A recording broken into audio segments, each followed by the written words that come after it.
Restricted area, sir. Military funeral. No unauthorized entry. The young guard barely glanced at the old man standing before the gates of Gettysburg National Cemetery. A faint silhouette in a faded uniform, clutching a single, withered white rose, as if he'd stepped out of a story long forgotten by time. He didn't argue, nor did he show anger. He simply stood in silence, his gray eyes fixed on the gate. Inside, cameras flashed, flags billowed, medals glinted as they honored a revered general. But why did no one notice him? What drove this elderly veteran to linger on the sidelines of such a momentous day? And what secret compelled the four-star general to halt the entire ceremony just to salute him? Welcome to Veteran Best Stories, where quiet sacrifices are celebrated. Join us as we uncover the journey of Samuel Dawson, the unheralded soldier who moved all of America to tears, where debts of loyalty are forever etched. Under the pale gray sky of Gettysburg, Pennsylvania, that morning bore a quiet solemnity, like the earth itself exhaling an unspoken sigh. The autumn canopy had shifted to a blazing gold, standing motionless along the approach to the National Cemetery as ancient witnesses of history. Leaves descended in gentle waves, light as motes of memory, shattering beneath the footsteps of those who came to pay their respects. A breeze drifted by, carrying the scent of damp grass and the distant echo of ceremony, the American flag's soft flutter, a whisper reserved for those who have passed. Inside, the scene held a reverent hush. Hundreds gathered, each figure a part of a perfectly arranged tableau for the final rite. Generals stood in impeccable dress uniforms, rows of gleaming medals at their chests. Politicians wore heavy gazes, sterner than on any ordinary day. And the reporters, silent cameras poised, waiting to capture a historic moment. For this was no ordinary funeral. This was the farewell to General Lawrence M. Caldwell, the man who had wielded command over special battalions across battlefields far and wide. A living legend, now sent off in silent glory. Security around the cemetery was absolute, entrances tightly controlled. Every name was cross-checked meticulously against the roster, IDs scanned electronically, each green light a confirmation of identity, who was granted passage into the memory of a legend. And there, at a distance far from the ceremony's heart, an old man stood at the edge of the iron gates. No one paid him any heed. No one spoke his name. No one came to greet him. Samuel Dawson. The uniform he wore had faded with the years, its once vibrant olive now so pale it appeared gray. His brass buttons dulled, no longer reflecting the morning light. Yet every crease in his jacket, every fold lay neat and precise, a testament to care without compulsion. His cap sat at a slight, proper tilt, a silent salute for those perceptive enough to notice. He carried no medals, no name tag, no invitation, only a small unit patch on his shoulder. The mysterious reconnaissance team, a name never recorded in any public Department of Defense document. A group born in the shadows of the battlefield, living in silence, then vanishing from the mainstream flow of history. And now, the lone representative of that unit stood quietly outside, holding a single white rose, wrapped in an aged ribbon, as if he feared time itself might harm it.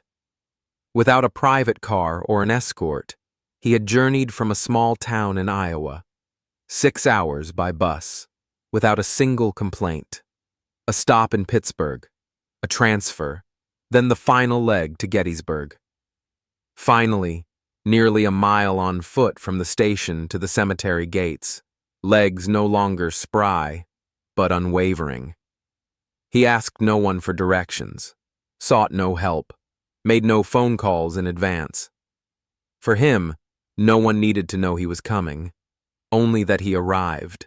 The gate guard was a young soldier, his back rigid, gaze sharp behind dark sunglasses.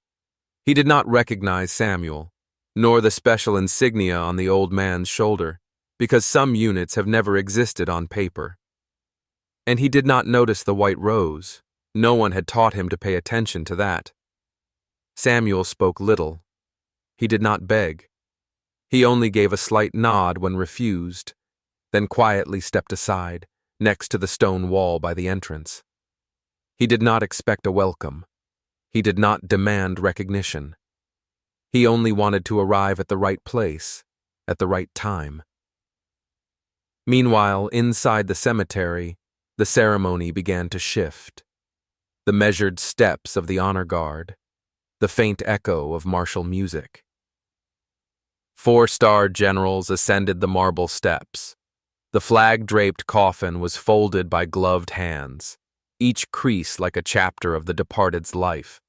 And while every eye was fixed on the right, outside the barrier, Samuel Dawson, who once bore arms alongside General Caldwell in the jungles of Khe Sanh, stood silent, not angry, not disappointed, not needing anyone's gaze, only needing the wind to still blow, the flag to still billow, and to stand near his old friend one final time. In his heart, there was no resistance, only waiting. For some debts, unsigned, cannot be forgotten. And some souls, though uncalled by name in the official ceremony, carry a history no oration can convey.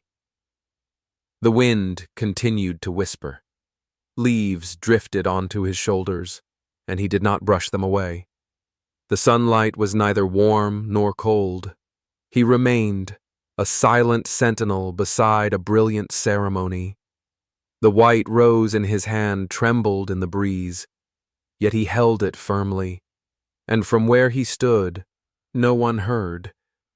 But perhaps the one beneath the flag sensed he was near. Samuel lifted each foot, each step deliberate, as if every movement unearthed memories from a time that no longer existed. Each stride bore the weight of years he had never shared with anyone.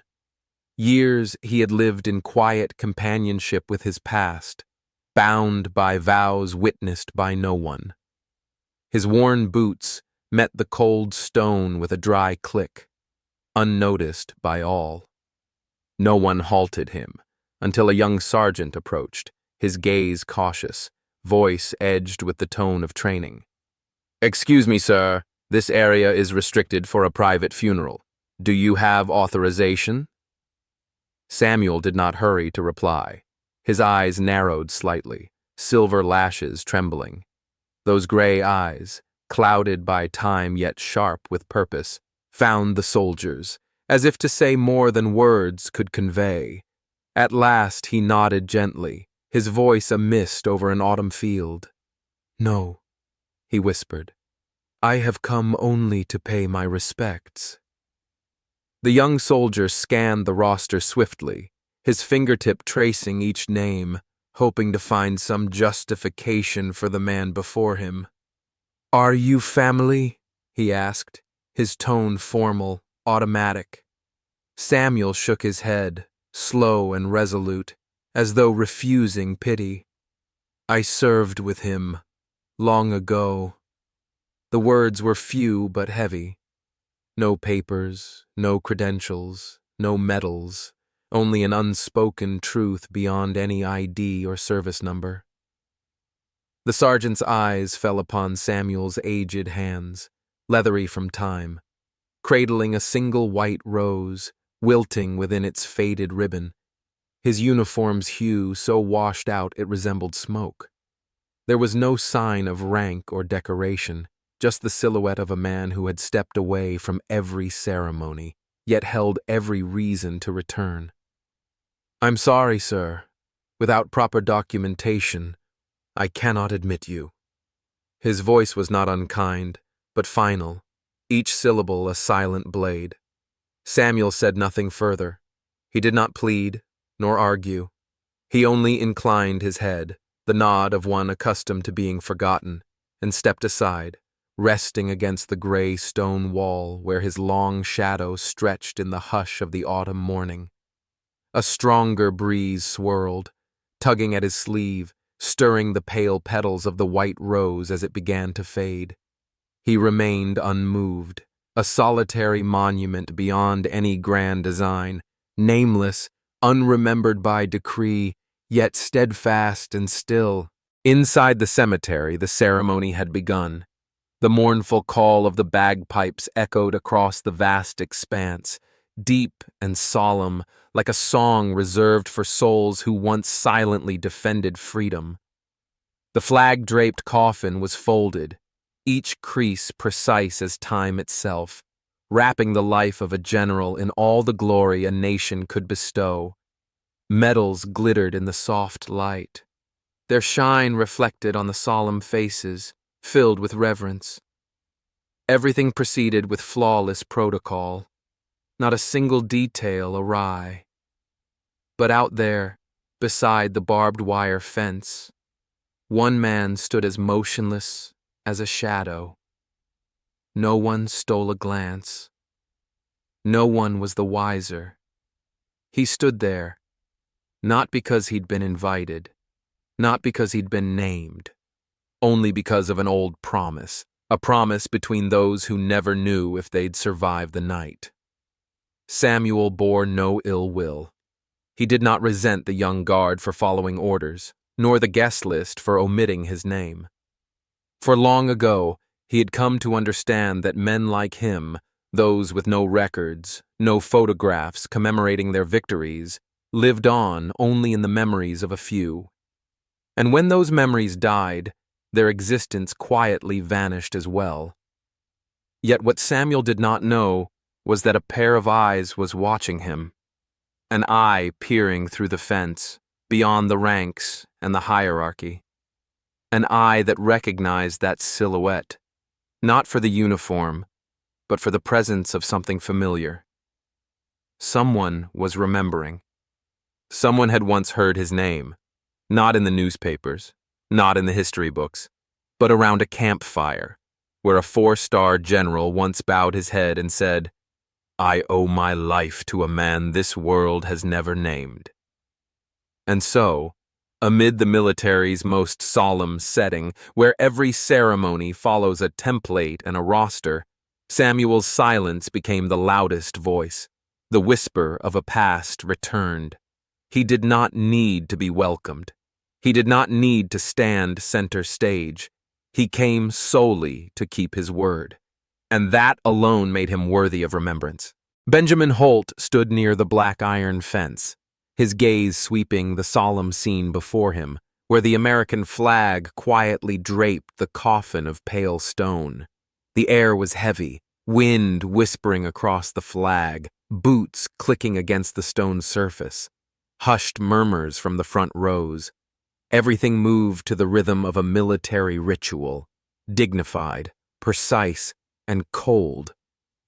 But then, in an instant, Benjamin's eyes stopped, not on any general, not on glittering uniforms, but on a silent figure at the entrance. An old man stood there, shoulders faded, head slightly bowed, holding a wilted white rose. But it wasn't the flower that caught Benjamin's attention. It was the small unit patch on the left shoulder of the coat, a symbol absent from any military records for over half a century. That unit, the mysterious reconnaissance team, had been mentioned only in off-duty conversations, where survivors often recounted events never officially documented. Benjamin furrowed his brow. In his fragmented memory, a name echoed from the past. Samuel Dawson. A name once spoken by General Caldwell, with a tone Benjamin would never forget. Not as a subordinate, not as a soldier, but as the keeper of life. The man who had saved that general's life not once, but twice, in circumstances no one could imagine. "It can't be," Benjamin whispered. But he was there, alive, standing, and looking in, not with a demanding gaze, but with one that awaited a long-promised return. Without a second thought, Benjamin turned to the man beside him, General David Thornton, who was presiding over the ceremony. He leaned in, voice lowered like a confidential order. "Sir, he's here." David Thornton turned, eyes seasoned yet sharp, immediately fixed on the gate. In that look, there was no doubt, only one thing: certainty. "Dawson?" he asked, revealing no emotion. Benjamin needed no reply. That look alone was enough. Thornton did not hesitate. He handed the ceremonial sword to his aide, adjusted his sleeve cuff, then strode decisively toward the fence. No warning, no formal announcement, yet with each step, the entire ceremony seemed drawn taut by an invisible thread. The honor guard halted. The final notes of music died away. Heads in the stands turned, chairs creaked. No one understood what was happening, but everyone felt the shift in the air, something grave, unusual, and charged with emotion. General Thornton reached the gate. Gloved hand gently released the latch.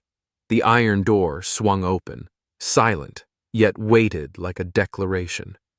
Samuel remained as before, motionless. His eyes looked inward, without expectation, until the figure of a senior officer in full dress appeared before him, standing tall, uttering no word. The wind swept through his silver hair. His coat flared, yet his presence never wavered. Thornton stood firm. After a moment's silence, he saluted. A perfect, crisp salute, honed through decades, reserved for equals on the battlefield. It was not the salute of a superior to a civilian. It was an unspoken recognition. "Sir," he said, his voice husky with restrained emotion, "we have been awaiting you." Samuel did not reply immediately. His nod was slow, heavy, as if encompassing 50 years of silence. His eyes no longer held surprise, instead, gratitude and a touch of pain. In that moment, within a national cemetery, amid countless gleaming medals, the only man wearing no insignia was the one saluted.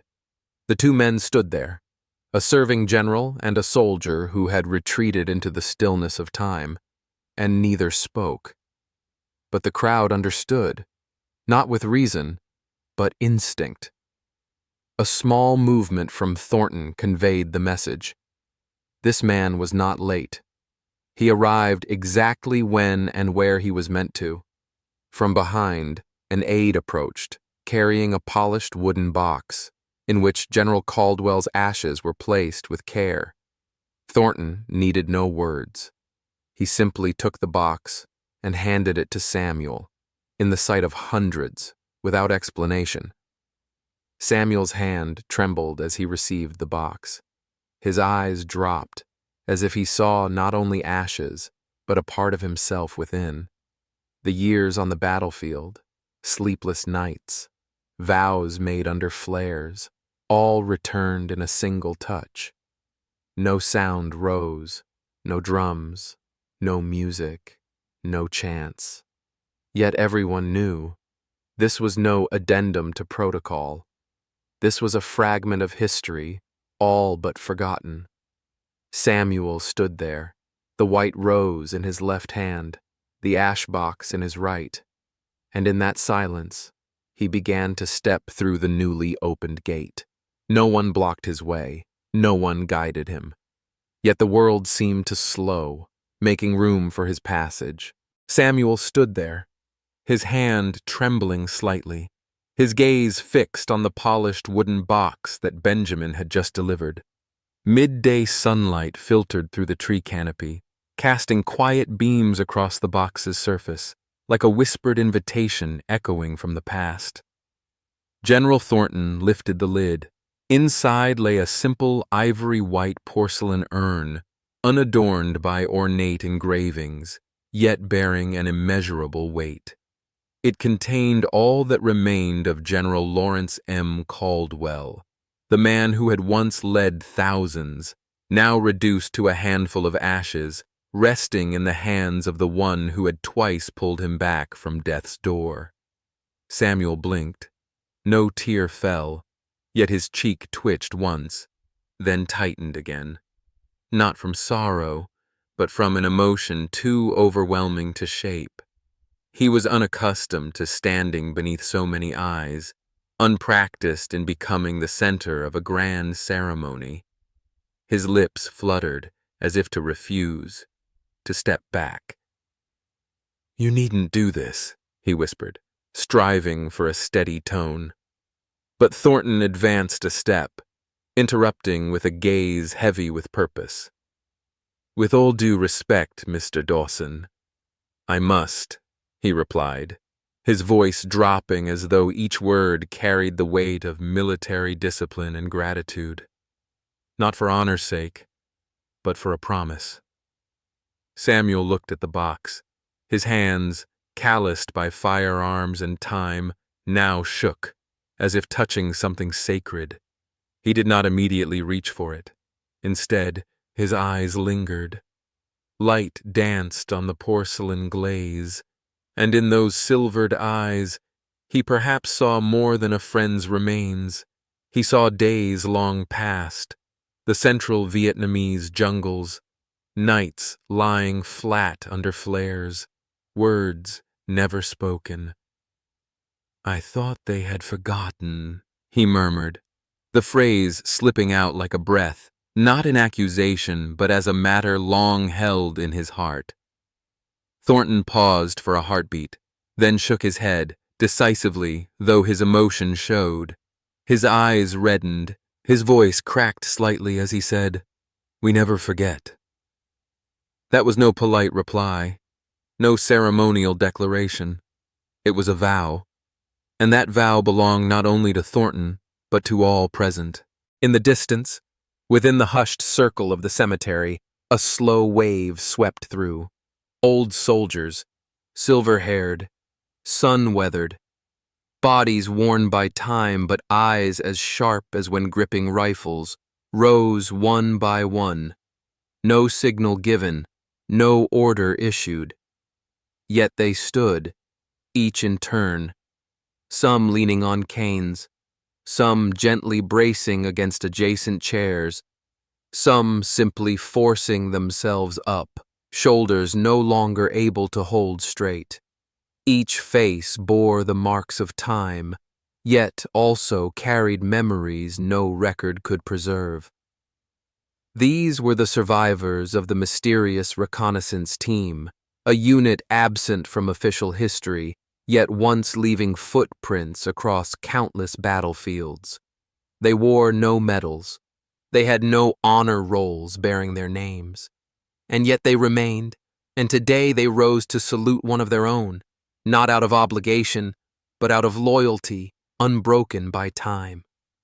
As Samuel stepped through the gate, the white rose resting in his left hand, the ash-lined box held in his right, each footfall echoed the legacy of an entire generation. A breeze stirred his coat's hem, tugging at the fragile cuff, yet he walked steadily. Along the periphery of the ceremony, those veterans formed ranks at the edge. One by one they raised their hands in salute, together as one. None of them spoke. No call to action was given. Yet each arm lifted recalled what time had tried to erase. Some debts are too vast to repay with medals. Some promises too profound to carve in stone. And some men, like Samuel, need no title bestowed. They only need to be named at the right moment, in the right place.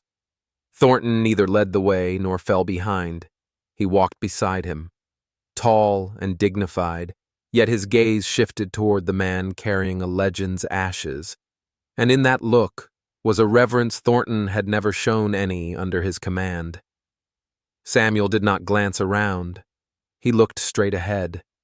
His eyes no longer glistened, yet they burned with something beyond sorrow or pride.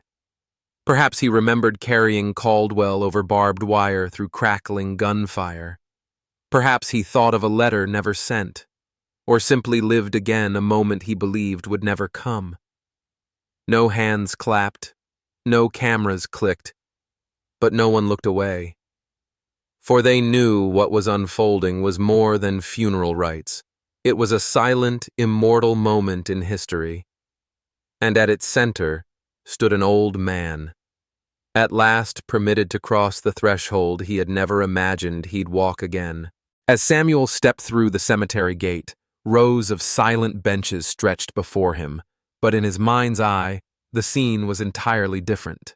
No neatly trimmed grass, no flags fluttering against a gray sky.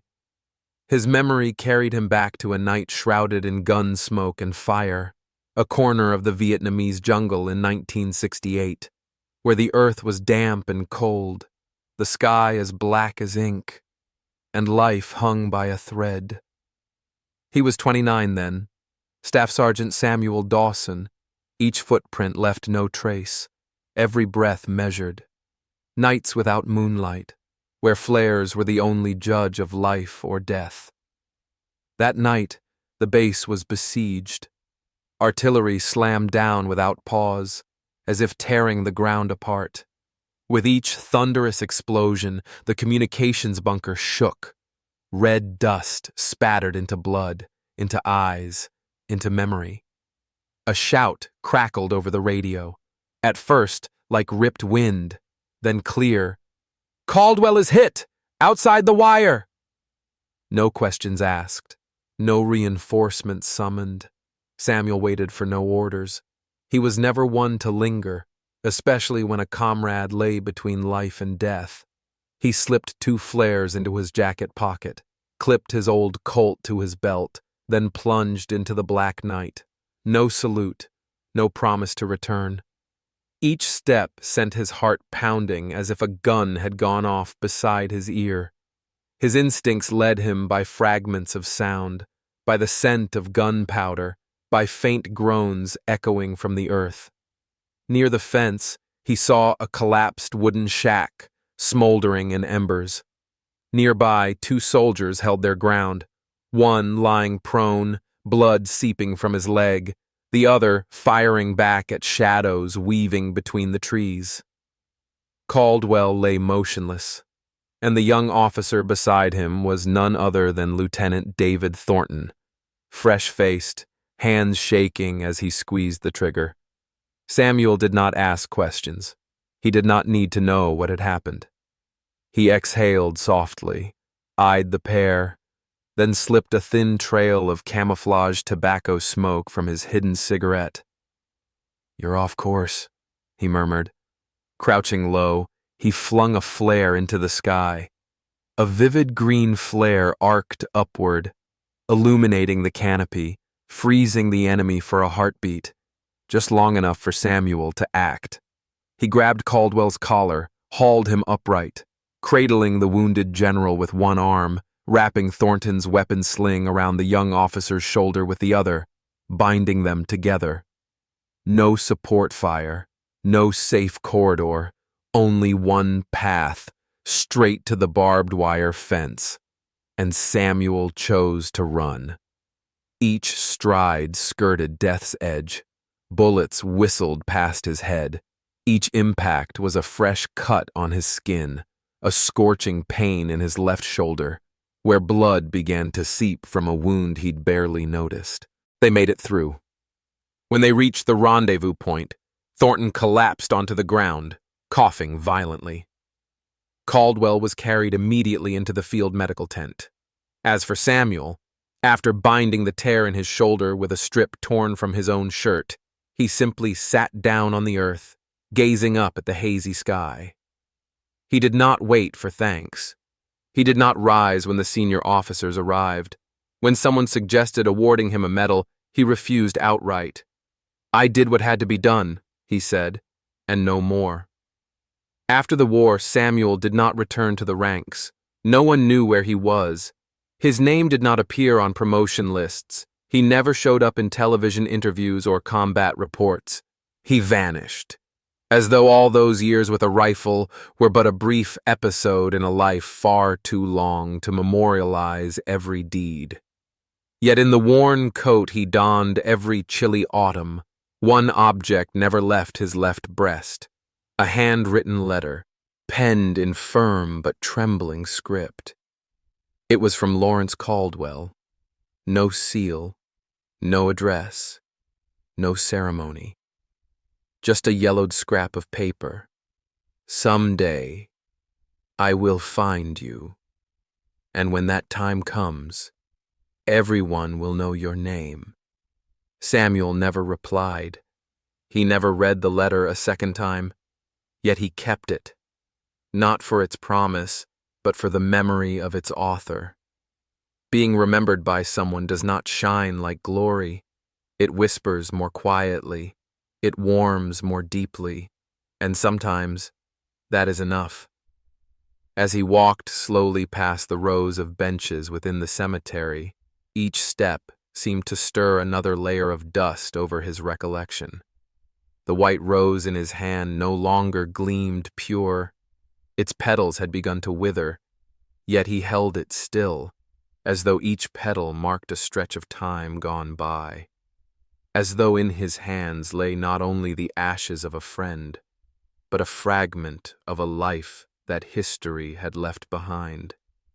And now, beneath the gaze of hundreds, within this sacred space hallowed by fallen soldiers, Samuel Dawson returned, not to seek fame, but to keep a vow he never spoke aloud, yet carried always over his heart for more than half a century.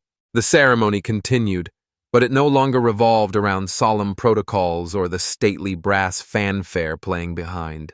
Every gaze was fixed on the elderly man walking slowly between the rows of benches.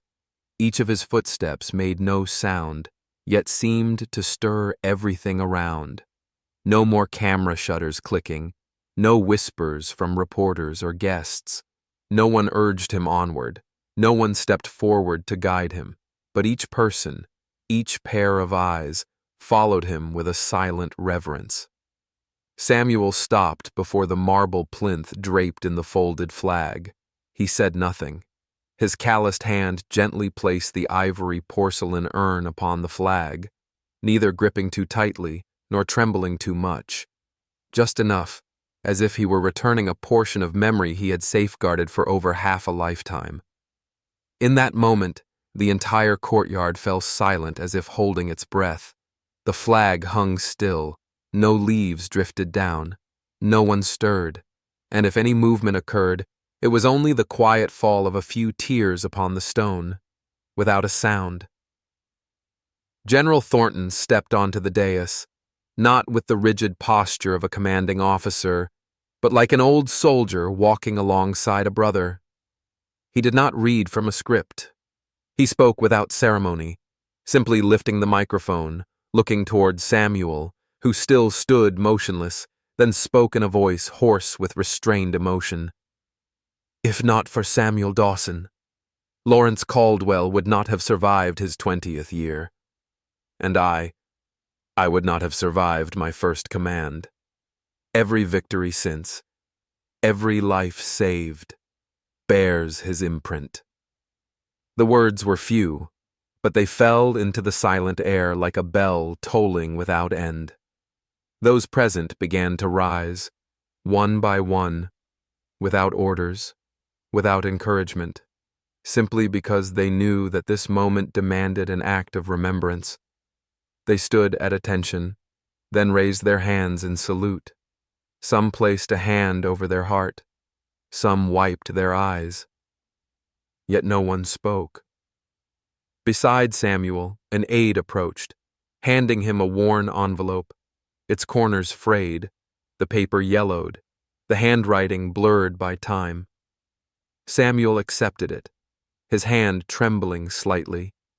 He opened it slowly, each movement tender, as if fearing that any roughness would shatter the memory it held. Inside was a handwritten letter, each line etched as though carved by remembrance. Samuel, you are a debt I can never repay. I have lived, I have commanded, I have triumphed. But none of it would have happened without you. Your name deserves to resound alongside mine. If one day they erect a monument for me, carve your name as well. Lawrence Caldwell. Samuel's eyes lingered on that final line. No one could discern his expression. Only Thornton, standing behind, noticed the slight tension in his shoulders, as if he fought against an ocean of memories rising without end. Yet he merely nodded, spoke no word, and refolded the letter, slipping it back into its envelope, a private ritual between two soldiers whose world held no words vast enough to encompass their bond. A year later, on that very ground of Gettysburg, where tens of thousands of souls had once parted, a new building rose, its simple red-tiled roof, its broad veranda overlooking verdant lawns, maples lining the entrance. Above the main gate, a dignified bronze plaque, the Samuel Dawson Center, a place of healing for the unnamed. On opening day, all eyes turned to the stage, where honored guests prepared their speeches. But Samuel was not there. He did not sit front and center, nor stand amid the crowd. He stood at the furthest edge of the ceremony, where lights did not reach, alone, his well-worn coat still holding its autumn crease, a single wilted white rose in hand, now faded nearly to the color of the gray sky. At the center's entrance, young soldiers marched in, backpacks on their shoulders, eyes still carrying the weight of an unfinished war within. They passed through the oak doors. Samuel watched, silent, never stepping forward, never speaking. He needed do nothing more. His presence alone was a quiet testament. This place was for them, those who lived yet remained unhealed. General Thornton approached him, hat in hand.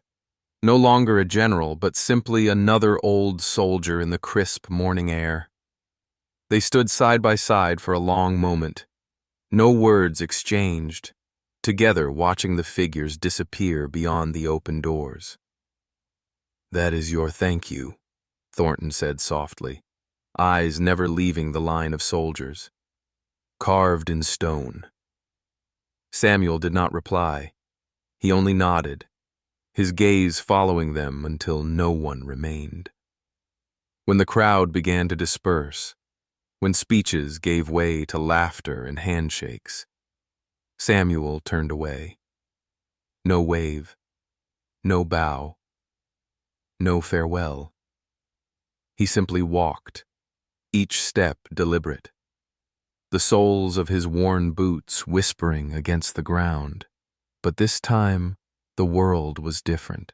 With every step he took, every passer-by he brushed by, they paused, not to look at an old man, but to offer a silent nod to a living legend, not for medals he did not wear, but for a heart that never ceased to serve. And because, at last, they remembered his name. Samuel Dawson did not seek the spotlight, yet his story reminds us that real heroes often sacrifice in silence, carrying debts of loyalty unseen. In America, where gratitude is the heartbeat of the nation, every veteran has a story worth telling. Do you know someone like Samuel? Someone who gives without expecting anything in return? Share their story in the comments. Let us honor those quiet hearts. Hit the share button to spread Samuel's journey. Let everyone know that kindness, however small, can change the world. Subscribe to Veteran Best Stories. Don't miss the stories that touch the heart, where every heroic act is remembered. Together, we keep history from falling silent.